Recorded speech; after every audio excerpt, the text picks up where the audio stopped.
Okay, as I said before, I'm not really doing a video on an auto body here.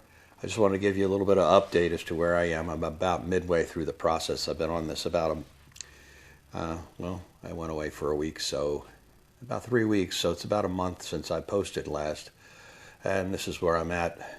I've done the how I started out was when I got it in here is I ground down all of the I sprayed some temporary metal etch primer on the car in the areas where it had bare metal in order to keep it from flash rusting. And so I had to go through and I had to sand all that off, and of course the greenhouse, the cab area, was completely covered with the yellow paint that had to be sanded off. So I had to grind all that off. The deck lid had yellow paint also, it had to be ground off. After that, I proceeded with the bodywork, the Bondo and the filler, and blocked that all out as I went, moving from panel to panel. And so a little bit tedious because I have it low to the ground, trying to make sure that I can reach the roof and block the roof. So a lot of laying around on the ground in the dirt and the dust, so that was a lot of fun. At this stage, what I did once the Bondo was all sanded to an 80 grit finish, I sprayed it with a couple of coats of this, it's a polyester filler that's activated, and it's some pretty nice stuff. It's a heavy build primer, and then I sprayed what's known as a guide coat on here, which is a, I'll show you over here. Maybe I still have some guide coat over here. I just take it's a guide coat, just like a flat black lacquer. You just mist it over an area, and what that does is when you're blocking it down, it'll show you all the low spots, any place that has to be addressed that you can see.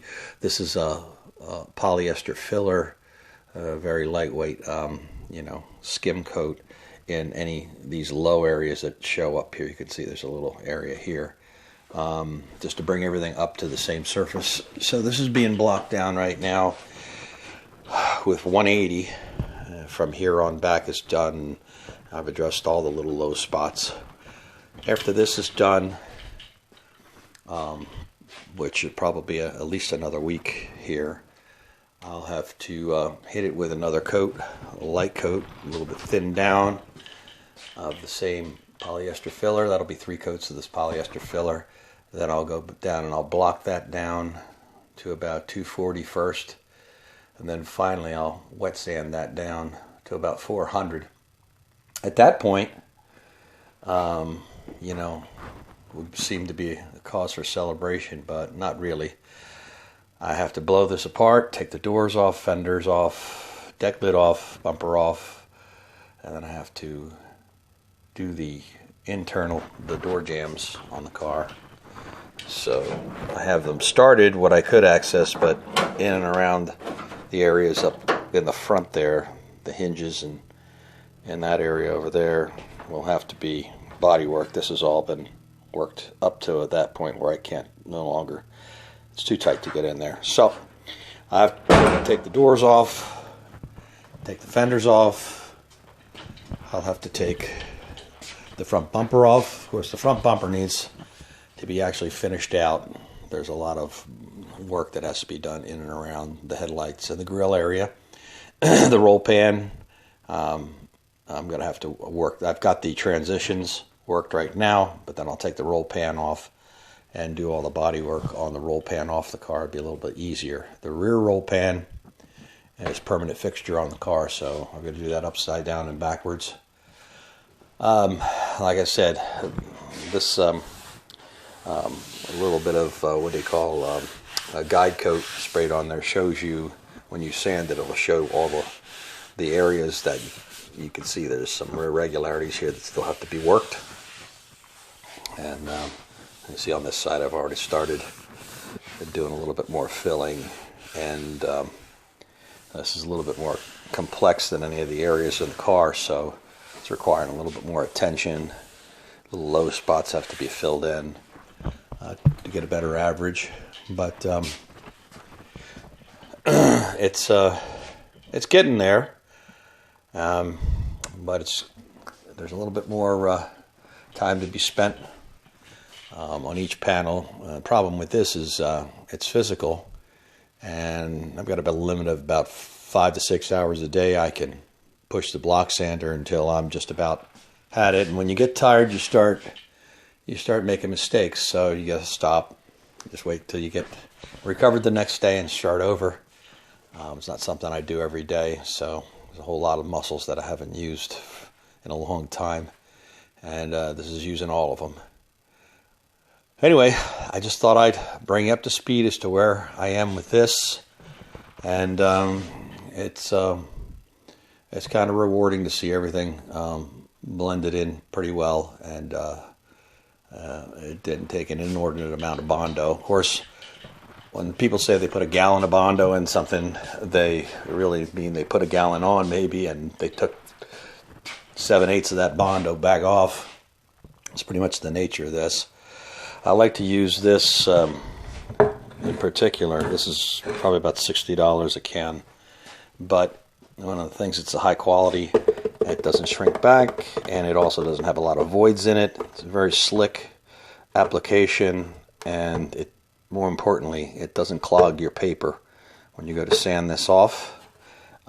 So well, I find that the cheaper Bondos that you can buy in an auto store, they have a sticky surface to them that clogs your paper immediately. So you have to go through 2 or 3 pieces of paper before you, can even start sanding the Bondo itself to start your shapes. But this is high quality stuff, and they also have the polyester. This is the polyester filler that for glazing for these shallow areas here, and when you sand it, it does a really nice job of feathering out the edges. You don't have any hard ridges, and you can't feel that at all once you sand that down. But anyway, it's probably, I'm going to give you a rough estimate, and I always underestimate how much time it's going to take to do these things. But it's probably looking more like it's probably going to get at least another month before I can get anywhere near putting any color on this. It is a little bit too hot now anyway. Every day's been in the 90s here, and the humidity's been up.